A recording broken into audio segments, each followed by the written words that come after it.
जय सिया राम।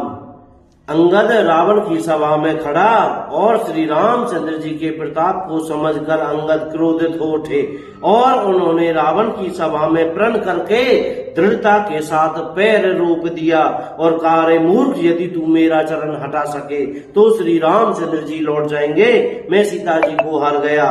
रावण ने कहा, हे सब वीरों सुनो, पैर पकड़कर बंदर को पृथ्वी पर पछाड़ दो। इंद्रजीत, मेघनाद आदि अनेकों बलवान योद्धा जहां तहां से हर्षित होकर उठे, पूरे बल से बहुत से उपाय करके झपटते हैं पर पैर टलता नहीं। तब सिर नीचा करके फिर अपने अपने स्थान पर बैठ जाते हैं। काकभूषुंडी जी कहते हैं, हे देवताओं के शत्रु राक्षस फिर उठकर झपटते हैं, परंतु हे सर्पों के शत्रु गरुड़ जी, अंगद का चरण उनसे वैसे ही नहीं टलता जैसे कोई योगी विषय पुरुष मोह रूपी वृक्ष को नहीं उखाड़ सकते।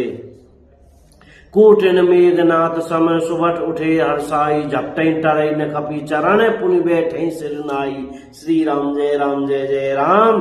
करोड़ों वीर योद्धा जो बल में मेघनाथ के समान थे हर्षित होकर उठे, वे बार बार झपटते हैं पर वानर का चरण नहीं उठता। तब लज्जा के मारे सिर नवाकर बैठ जाते हैं। जैसे करोड़ों विघ्न आने पर भी संत का मन नीति को नहीं छोड़ता, वैसे ही वानर अंगद का चरण पृथ्वी को नहीं छोड़ता।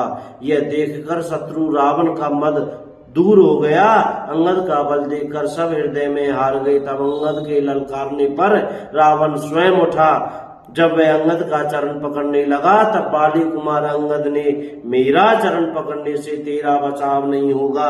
अरे मूर्ख, तू जाकर श्री रामचंद्र जी के चरण क्यों नहीं पकड़ता। यह सुनकर वह मन में बहुत ही सकुचा कर लौट गया। उसकी सारी श्री जाती रही। वह ऐसा तेजहीन हो गया जैसे मध्याह्न में चंद्रमा दिखाई देता है। वह सिर नीचा करके सिंहासन पर जा बैठा, मानो सारी संपत्ति गवा कर बैठा हो।